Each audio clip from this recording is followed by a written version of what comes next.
Gutxiagotutako hizkuntza bat normalizatuko bada, hezkuntza sistemak hiztun berriak eskaini beharko ditu. Familia transmisioak bermatzerik ez duen horren ordezko bihurtzen da hezkuntza. Belaunaldi berriak euskalduntzea ez da nahikoa Euskal Herria berreuskalduntzeko, baina hoiek euskaldundu gabe ezin izanen dugu helburua lortu. Nafarroan berriki arte ezin izan da euskaraz ikasi lurraldearen zati handi batean. Duela 2 urte aukera hori eskaini zen lege aldaketa baten bitartez. Eta gaur egun eskatutako kopuruetara iritsi ezkero aukera hori bermatzen da. Baina zertan da euskarazko irakaskuntza gaur egun? Gaurko saioan hori ezagutuko dugu, hori eta gehiago. Zatozte gurekin Nafarroan euskarazko hezkuntza zertan den ezagutzera. Eta horretarako, hezkuntza kontseilaria den Maria Solanarekin hitz egiten hasiko gara.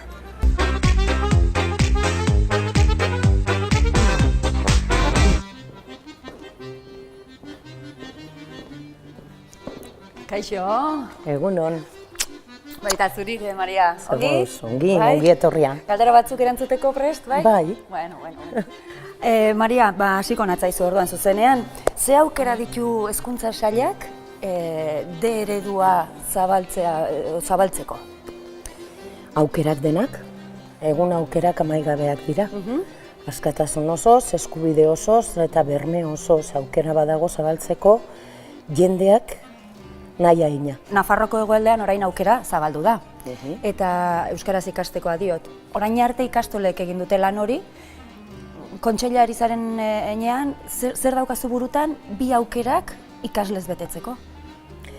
Hezkuntza kontseilaria naiz. Eta ez dut uste hori kontseilari bakar bati dagokionik. Ez dut uste sikiera soilik administrazioari dagokionik. Uste dut hori badela, denon artean, jendartetik ere bai heldu behar den, indarra, grina eta eskaera behar duela izan, eta gure partetik hori pixka bat leundu, bidea zabaltzen lagundu, aukerak eman eta horiek finera edo dugun helburu horretara eramango direla bermatu. Hori da uste du dagokiguna administraziokoei edo kasu honetan Nafar gobernuari. Batzutan, batzuk agertu dira nahiko kritiko esanez, Nafarroko gobernuak agian ez duela egin zezaken guztia egin, Nafarroko hegoaldean adibidez D ereduaren hasiera hau indarrez hasteko.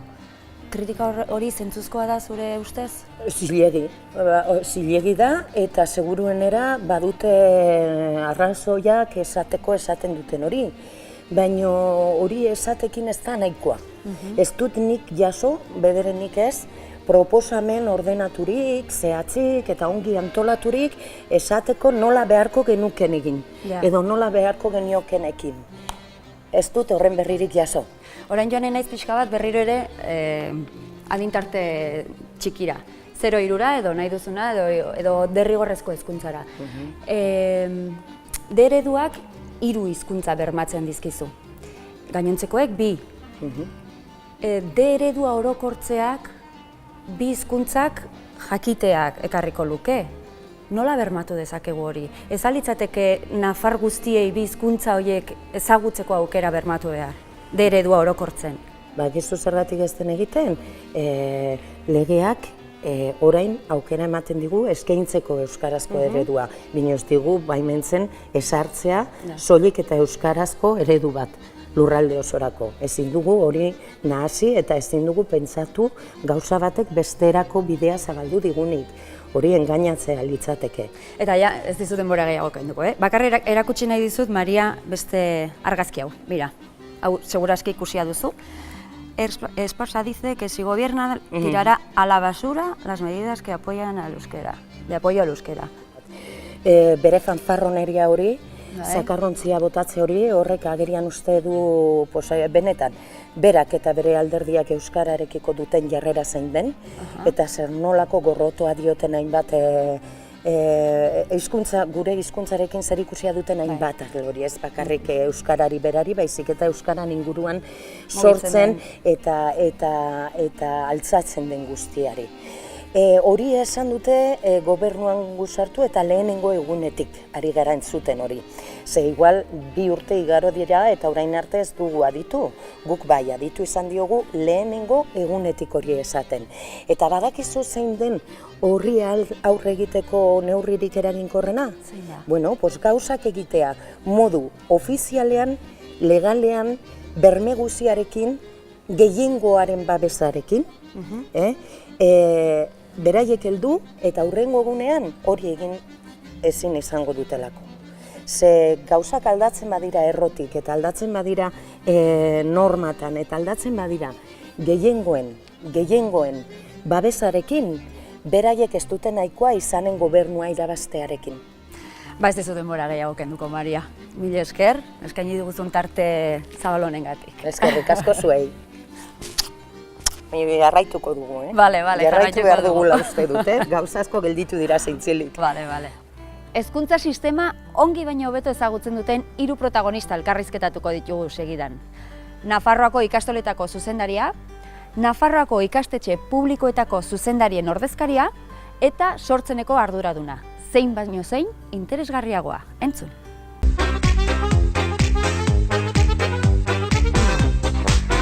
Mikel, nik nire garaian enuen horrelakorik, Orain maiz ikusten dira, arbat digitalak? Nik nire garaian ez da ere, Ez da. Ez nuen ezagutzen horrelakorik. Baina, gaur egun gure egunerokotasunaren parte da, eta gainera irakasleek ja erabili izan dutenean horrelako arbela bat.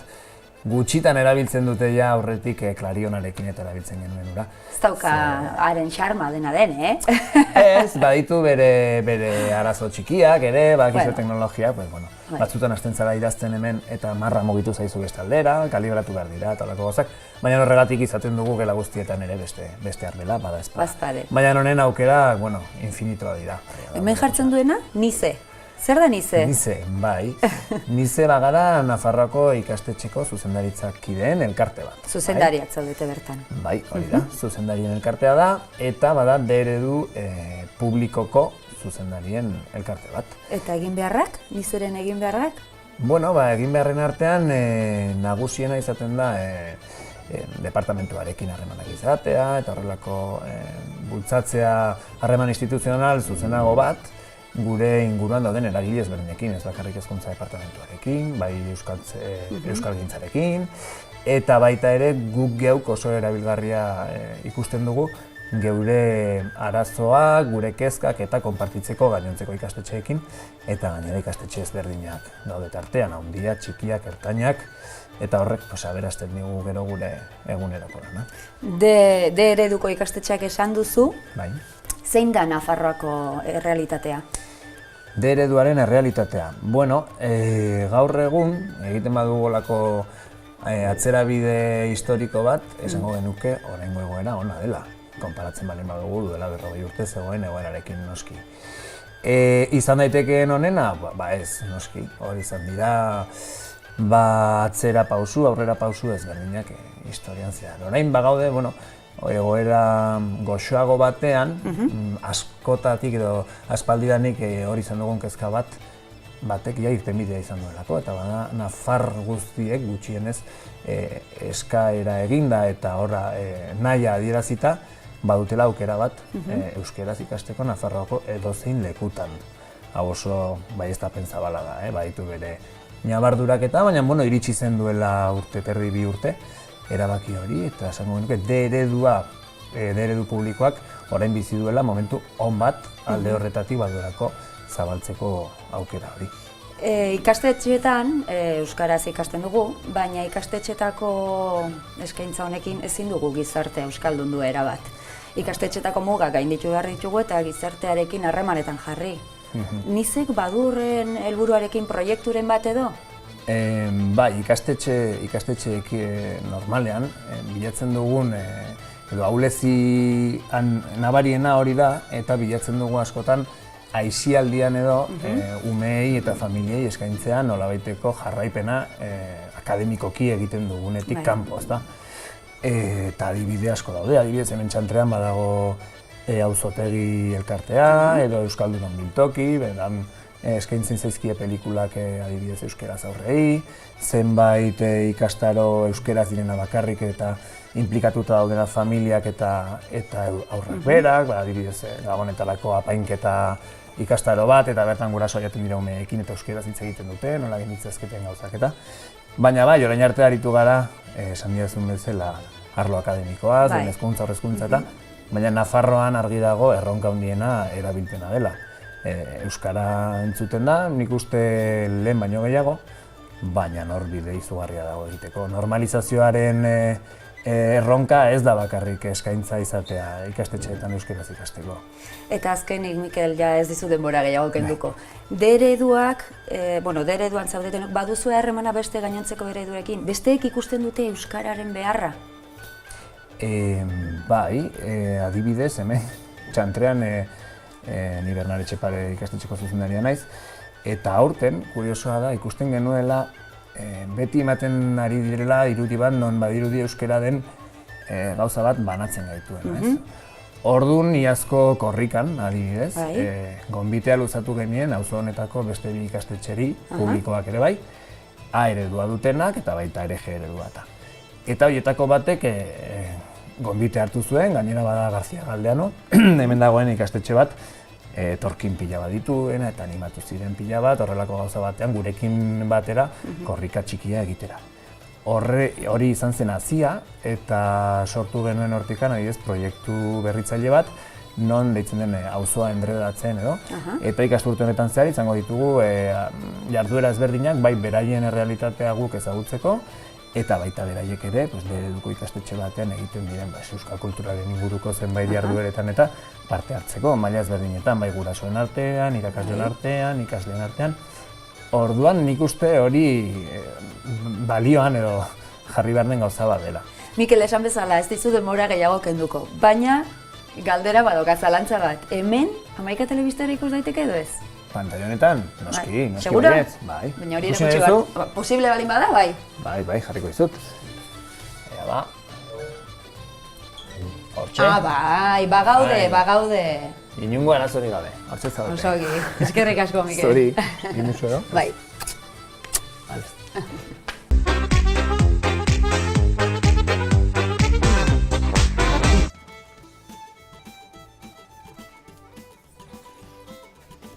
Kaixo! Ongitazu? Ongi. Hemen, lanean pizka bat. Zure bila, sortzeneko bulegoa. Bai. Sortzen, zer da sortzen?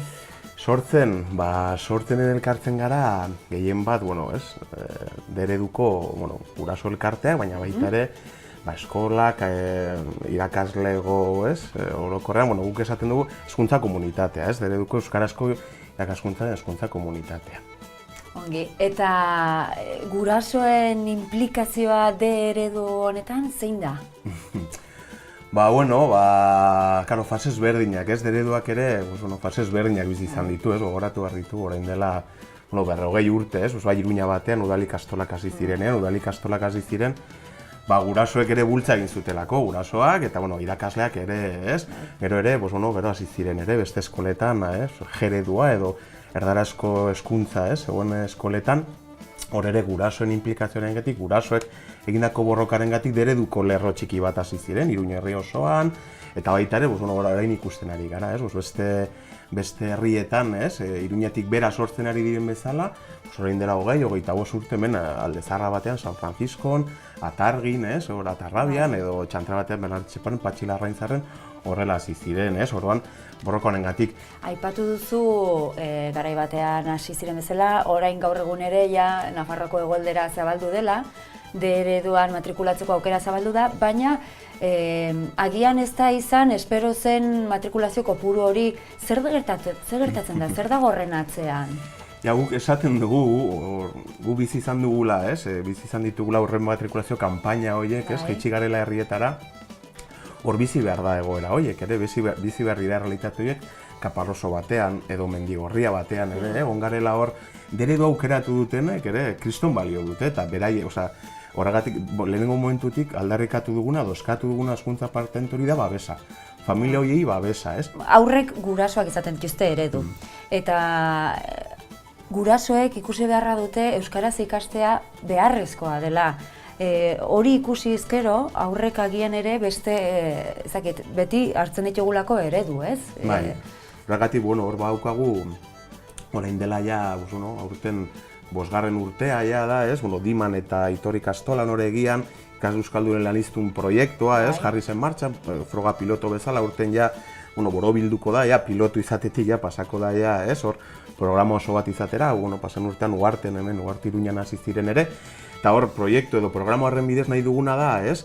Eskola izatea irla bat, ez? Euskalduntzeko irla bat, baizik, eta, eskola eta herria, ez? Eta hor, bai gurasoak, baina baita ere, tokiko eragileekin, instituzioekin ere, generazio, belaunaldi berri horien euskalduntzea, laguntzea edo bermatzea. Eskola publikoaz ari gara, deredukoak, baina publikoak izanik Nafar gobernuaren ardura dira.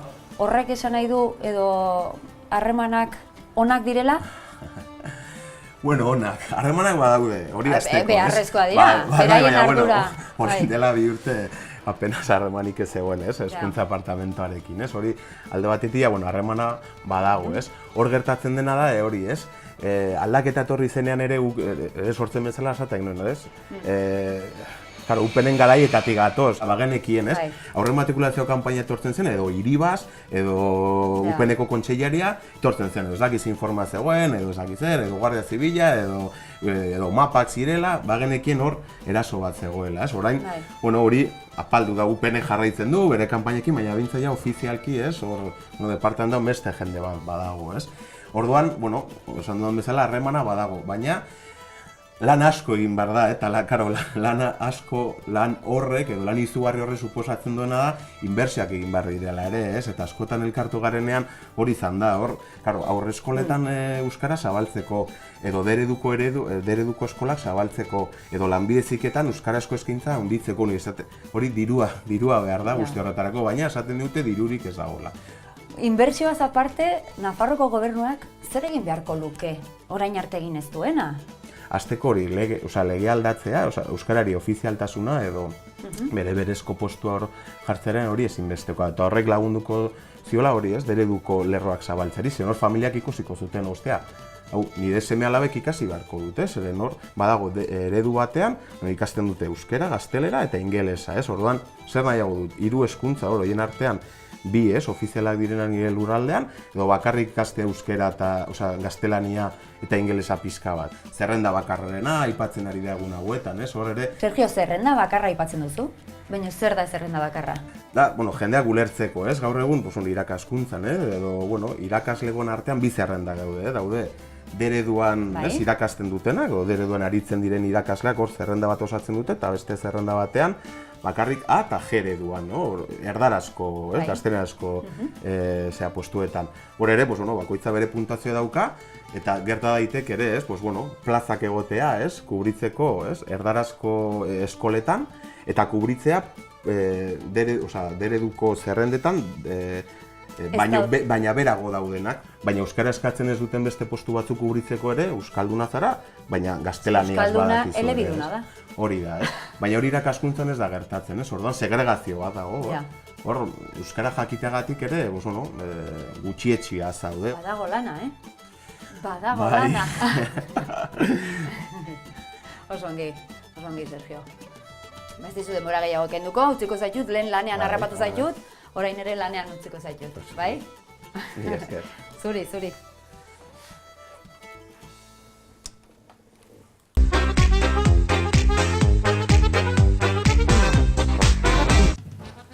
Hombre, Josu! Kaixo, Anabel. Zer moduz? Oso gitazu. Zure zainengoela, honi begiranen bileni, zer da, Josu? Zautzen alduzu. Egiten zait ezaguna, Dorarena posible da? Asmatu duzu. Bai, Dora Salatar. Dora Salatar eskultura bada, Dora aspaldiko laguna dut, Altsasuarra. Berarekin proiektu asko izan ditut, besteak beste irabili nau modelo bezala bere hainbat eskultura sortzeko. Eta hori, irabili dugu askotan ere Dora ikastoletan egiteko proiektuak ikasleekin, artearen inguruan. Eta hori, eta bere etengabeko elkarlan horretan, pues hori, hau da, utzi digun eskultura bat hemen egoteko. Zu etorri eta berak arri zenuen? Bai, Eta beste hau ere? bai, hori Hau da... ere, eskultura da, esan dezakegu edo antzeko, zer Bai. da? Zer da, hau? Hiru volumen ditu, bai, bueno, hau da Euskal Herriko ikastolen elkarteko ikurra, hor dago Euskal Herriko irudia, eta hor iturri bat sortzen da. Hemen txuriz agertzen den arren keinu egitako bakoitzak badu bere kolorea, eta bat da Araba, beste bada Bizkaia, bai, Gipuzkoa, Nafarroa eta Iparraldea. Horan, Oteizak egin zuen irudi hori direla urte asko, ba, ikastolei mugimendu hori aldarrikatzeko, ez? Eta berak irudikatzen zuen hori surtidore moduan, ez? Euskal Herritik sortutako mugimendu honek badu hori, ez? Iturri zentzu hori, eta hori irudikatzen da. Ikastolen mugimendua. Beti izan da, bidea ireki izan duen mugimendu bat. Bidea irekitzen jarraitzen du, Josu? Nik uste dut ikastolak sortu zirela direla ja 52 urte Nafarroan, egin dutela hori, ez? Lan garrantzitsu bat, eta beti lau ardatzekin. Ardatz horiek oraindik tokia daukate. Ardatz horiek lehenengoa da euskalduna. Ikastolak sortzen dira hezkuntz eredu propio bat nahi duelako herriak. Momentu hartan dauden legeek ez dutelako asebetetzen gure desioa, gure nahia. Nahi da hezkuntz berri bat sortu, ikastola beti izan gara berritzaileak, momentu hartan zegoen eskola eredua zen oso memoristikoa, ez zen oinarritzen esperientzian, eta ikastolak ematen diote aldaketa berri bat. Aldaketa horretan dago baita ere, gaur egun ikusita oso sinplea den zerbait, eta da neskak eta mutilak toki berean egotea, oraindik gainditu ez den eztabaida bat, eta ikastola ja jasen dute momentu horretan indarra, hori bat ere arrunta etzen momentuan. Urrengo printzipioa da berritzailea izatea, eta printzipio horretan badaude baita ere proiektuak sortzen joatea, eta bide bat egitea hor. Eta beste bat oso garrantzitsua da, ikastolak dira herriko mugimendu bat, herritik sortzen dira, herriko jendearen laguntzari esker sortzen dira, eta beti herriarentzat egiten dute lan. Uste dugu printzipio horiek oraindik gaur tokia daukatela, eta ikastole badutela, nik uste dut alde horretan, zer eskaina gizarteari, eta badutela, nik uste dut, proiektu sendo bat etorkizunerako. Ikastolen zutabe sendo bat izan da beti gurasoen implikazio hori. Ikaragarria izan da gurasoen implikazioa. Zein da sekretua? Sekretua nik uste dut, sekretuik baldin badago, bada ikastolak juridikoki kooperatibak dira. Nik uste dut, kooperatiba izaera hori dela Euskal Herrian izan dugun invento bikain bat, baduela zer ikusi handia gizartearekin, partaidetzarekin, eta ikastolak sortzen dira modu horretan, ez? Eta poliki-poliki hartzen dute izaera juridiko hori, ez? Kooperatibaren izaera hori. Bertan, gurasoak dira ikastolaren azken arduradunak. Eta azken ardura horretan dago konpromisoa, dago lana, dago jartzea hor beraien ilusioa, beraien denbora, beraien dirua, baina baita ere dago erabakitzeko ahalmena, ez? Eta erabakitzeko ahalmen horretan, guraso horiek azken ardun bezala lortu dute ikastolan hori, ez? Askotan estatuek edo legeek esan zituzten marko hertsi horiek gainditzea eta proiektu berriak sortzea eta hori ez, eta ikastetxeek ikastolek zuten askatasun horren baitan hainbat programa ezartzen joatea. Adibidez, direla 52 urte murgiltze eredua zertzen etzekiten oraindik gure inguruko eskoletan.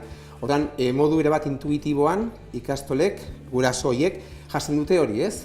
Inmersio plan bat, esan dute, ume hauek euskalduntzeko, ez dago euskeran murgiltzea besterik, ez? Hizkuntzan eta kulturan. Nik uste dut, etengabe gurasoen implikazioa izan dela oso handia, hor daude egin dituzten eraikuntzak. Horiek gurasoek bere eskuekin sortutakoak dira, ez? Hor daude hainbat eta hainbat berrikuntza hor daude, eta baita ere, hori ez, hainbat eta hainbat proiektu beraien lanari esker burutu direnak eta aurrera eman direnak beti ere amestu dutelako gizarte euskaldun batetan, gizarte eleaniztun batetan, eta batez ere hori ez, hobekiago hezitako gizarte batetan. Eta nahi baduzu, horren lekuko erakutsiko dizu pizka bat hori ez, Nafarroinezak gure erakundean badu pisu berezi bat, izan delako elkartasunaren adibiderik importanteena, eta baduko gela bat, eta bertan daude bilduta hori ez, Oinezak, 35 edizio hauetan izan dituen logo guztiak. Ez da gutu nahi dut? Guazen. Erakutsi jazu. Hala, Nabel, aurrera.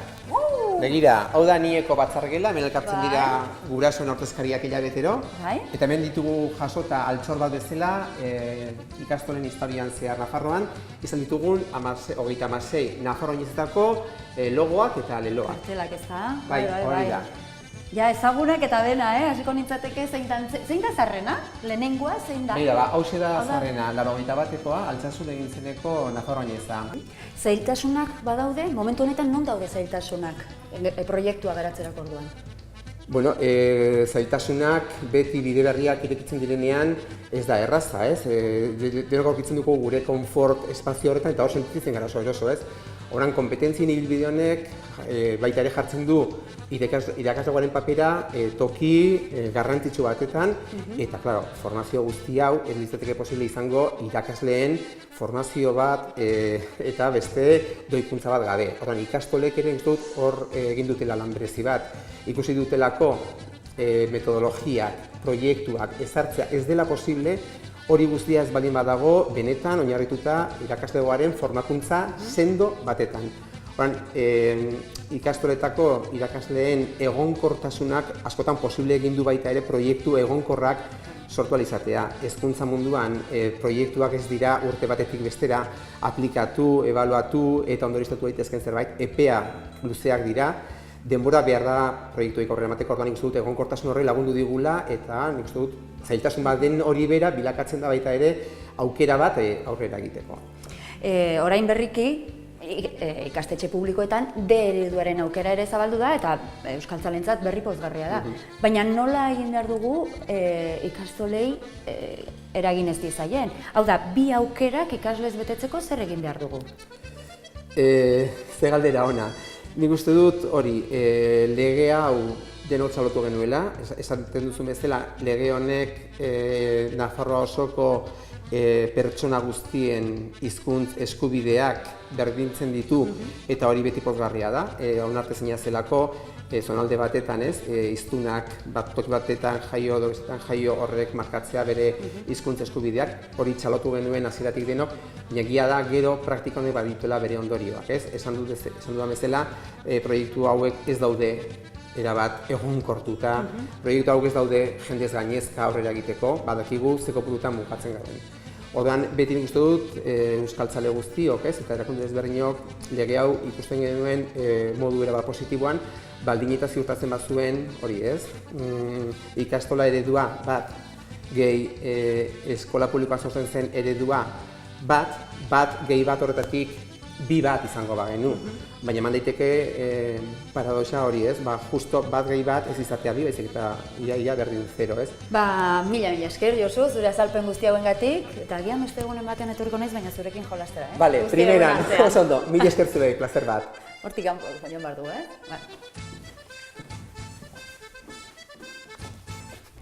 Azken urteotan, ingelesezko eskaintza sustatzen aritu da Nafarroako gobernua. Agerikoa da eskaintza honek zerikusi zuzena zuela euskarazko eskaintza eragoztearekin. Izan ere, Yolanda Barcina lehendakarioiak horrelaxe esplizitatu zuen telebista saio batean. Baina ze ezkutatzen da eskaintza honen atzean? Klaseak ingelesez ematen dituztenen prestatzailea da Richard, eta berarekin egin dugu hitzordua Iruñeko Alde Zaharreko bere etxean.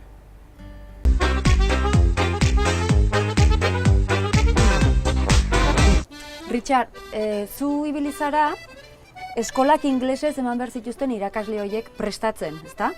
Ze esperientzia edo ze egoera aurkitu duzu hor? Baina nire esperientzia zen orain dela 15 urte eta egoera pixka bat desberdina da orain. Urte horretan ez zegoen eskaera hain autua ingelesaren zat, ezta? Ingelesko ereduak ez ziren existitzen, baina beti faltatzen zegoen irakasle ingelesako maila altuarekin, ezta? Eta batzuetan irakasle eventualak etorri ziren ingelesako maila oso baxuekin. Eta orain, gaur egun, ingeleseko ereduarekin eskaera asko altuagoa da orain dela 15 urte baino. Eta problema hori handiago da, ez da? Osea, arazoa orduan arazoak jarraitzen du hor. Jarraitzen du eta gainditu du, ha crecido. Richard, orduan egoera okerrera egin du, egoerak? Bai, bueno, orain gaztelania hitz egingo dut. Claro, si a finales de los años 90 había problemas para encontrar profesorado con nivel suficiente para dar clases solamente, clases de inglés, ahora que los modelos exigen no solamente profesorado para dar clases de inglés, sino otras materias en inglés, el problema de escasez de profesorado con nivel suficiente ha aumentado. Claro. Lo que hemos visto, por ejemplo, es presión en la escuela de idiomas para aprobar. Jendea gainditzeko, osea, presioa nabaritu da hizkuntza eskolan. Es simplemente una realidad que el gobierno de Navarra no tiene una fábrica para crear profesorado con capacidad suficiente en inglés para satisfacer la demanda que se ha creado, no este gobierno, sino el gobierno anterior, y las expectativas de miles de madres y padres que han creído las promesas de la anterior administración, que presentaron una oferta de inglés como si fuese el modelo de euskera. Y eso, para mí, es una clara mentira. El anterior gobierno de Navarra vio el éxito del modelo D, que estaba claramente consiguiendo sus objetivos de crear una población bilingüe en castellano y en euskera. Y ellos vieron en eso un peligro político. Para mí, claramente vieron un peligro político y querían usar el inglés como una arma para atacar el euskera, ofreciendo a las madres y los padres una posibilidad de copiar o de emular el éxito del modelo D en inglés. Pero no son ni modelos comparables, ni la situación del inglés es comparable, obviamente. Y lo más obvio es el hecho de que en estos modelos supuestamente bilingües en inglés no hay un profesorado nativo. Se podría conseguir una educación bilingüe, pero tiene por narices que ser elitista, ¿no? Estos centros elitistas existen en las grandes ciudades con profesorado nativo y es posible, pero eso no es un modelo que se puede generalizar a nivel de todo un sistema de educación pública. Y si el gobierno de Navarra hubiera ido a otros países, hubieran visto que no existe este tipo de experimento en otros sitios. Europan adibidez, nola ari dira hizkuntzaren historia honekin beste hezkuntza sistemetan? Bueno, si vamos a países tan cercanos como Portugal, veremos que el nivel de inglés en Portugal es muchísimo más alto que en el Estado español. Y yo creo que esto se debe fundamentalmente al hecho de que en Portugal no se dobla y nunca se ha doblado los programas y las películas en la televisión.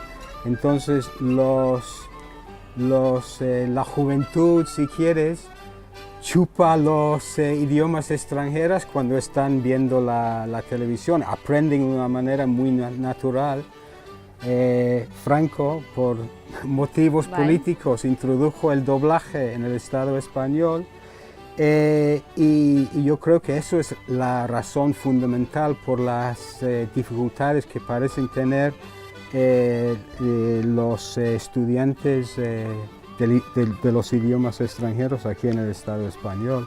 El régimen, los gobiernos españoles sucesivos tienen una actitud lingüística tan xenófoba y defensiva que siempre ven amenazas al castellano y por ese motivo quieren impedir la entrada de otros idiomas. Obviamente nosotros sabemos aquí en Euskal Herria que el euskera ha sufrido terriblemente esta actitud, pero irónicamente la misma gente que quiere promocionar por todos los medios el inglés, con sus actitudes retrógradas hacia el aprendizaje multilingüe, están precisamente ellos impidiendo el fácil aprendizaje del inglés.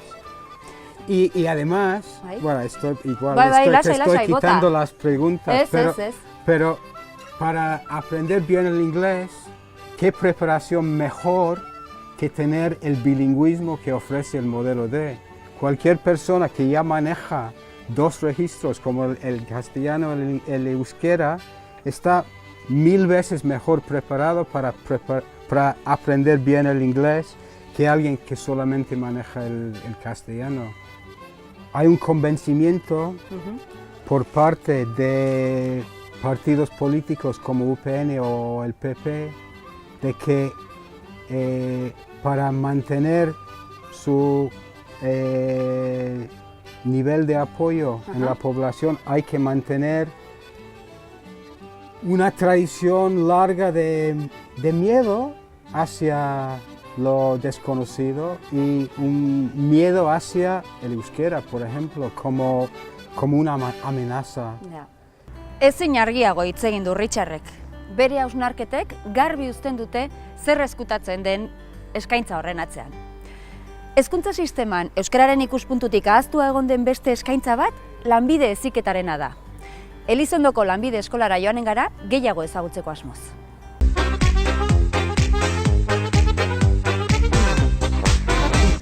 Gorka, beti ere euskararen ikuspuntutik, zein da lanbide heziketaren egoera hemen Nafarroan?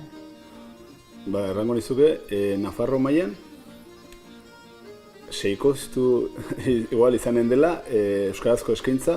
Baina zuena konkretuki edo orokorrean ari zara? Orokorrean aldaketa gehien bat hori nabaritzen da gure eskolan. Zeren kontuatu behar duzu, gure eskola izanen dela gaur egun euskarazko lanbide heziketako referentzia zentroa. Nafarroan. Bai. Momentuz Iruñerrian Donapea da nidaki dela euskaraz ematen duten beste zentroa eta beste bi zentroak euskaraz ematen dutenak gure zonaldekoa dire, bat berakoa da eta bertzea lekarazekoa da eta beran bi ziklo dituzte eta lekarazekoan bat. Eta errate izuena, gure eskola mailan adibidez, hori 5 ziklo nik uste baitu gure euskara. Gorka, askotan aipatzen da, arazorik handiena izaten dela materialean eta irakaslegoan, zaila izaten dela euskarazko testuak eta eskuratzea eta baita irakasle euskaldunak topatzea. Hori horrela da? Alde batetik erran dizut, zailtasun puntu bat badukala, baina gehien bat nahi ditzen zait izaten aldela. Aurreikuspen faltagatik, adibidez irakasleen kasuan, guri gertatu zego urtean adibidez, eta errate dizut, nahi ditzen zait badela berez hezkuntza sailak aurreikusia zeukala eta aurreratu behar zuela ekainerako. Materialena beti hor dago, baina errate dizut, niri arazoa honiz ere garrantzitsu iruditzen zait dela eskaintza dena. Erran nahi dut, eskaintza izan ez gero dena errexago bateatzen da. Gobernuarekin egon garenean, esan digute lanbide heziketan euskaraz handitu egin dela aukera. Maria, eta lanbide heziketaren kasuan, nola dago egoera?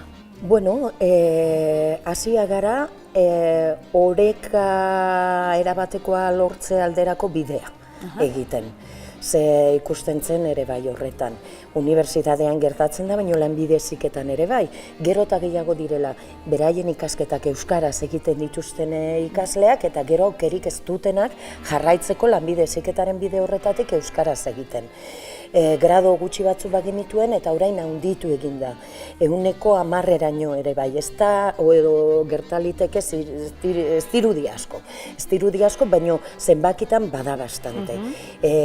Nik uste dut ahalegina egin dela orain plan estrategikoari esker, lanbide heziketaren plan estrategikoari esker, eskaini dira grado berriak, eskaini dira euskara hutzean, eskaini dira territorioan bananduak ere bai toki ezberdinetan, baina lortu dugu aurrera egitea esaterako Elizondon lanbide heziketako eskolan egun badaukera dena euskaraz egin ahal izateko orain arte etzen posible.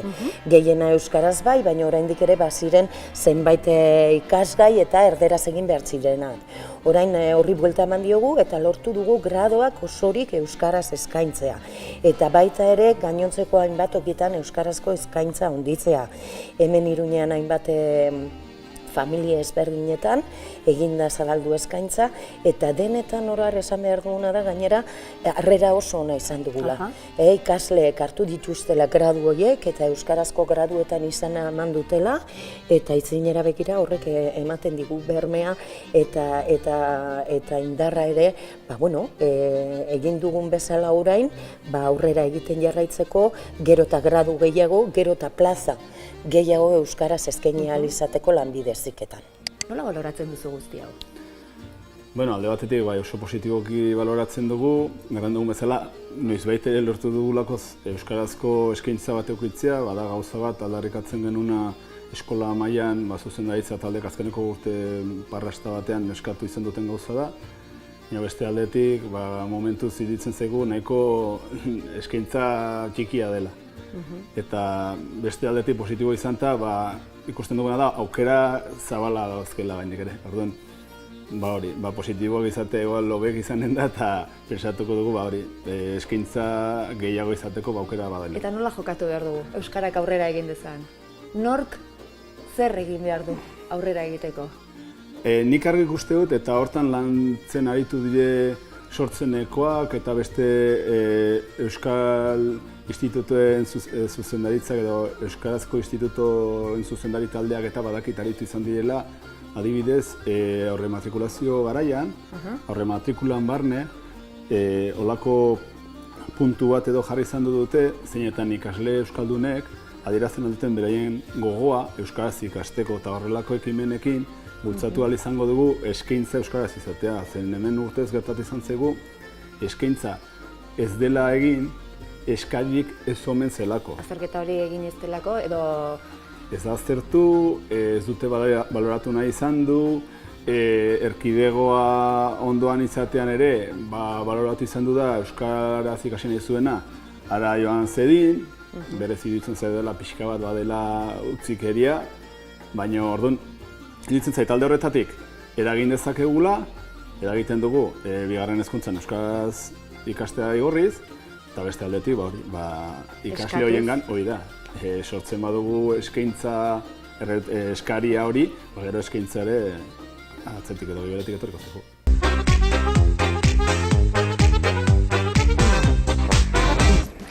Ez dira makalak Nafarroako euskarazko irakaskuntzak dituen erronkak. Nafarroako hegoaldean, eskaria handitzeko lanean denok batera lan egin beharko dugu. Gizarte eragileek eta administrazioak eskutik, estrategian bat eginda lan egin beharko da, emaitza horiek hobetuko badira. Reparazioak esaten zuen bezala, bat gehi bat errealitate bihurtu behar da. Lanbide heziketan ere eskaria nabarmen handitu da, baina abia puntua oso baxua zen. Beraz, bide horretatik jarraitu behar dugu. Eta azkenik, sustapen eta komunikazio lan eragingarria egin behar da, hain evidentea den 3 baino hobe ideia sendo edatzeko. Gure seme-alabei egin diezaiek egun oparirik hoberena, hizkuntza bat gehiago eskaintzea da.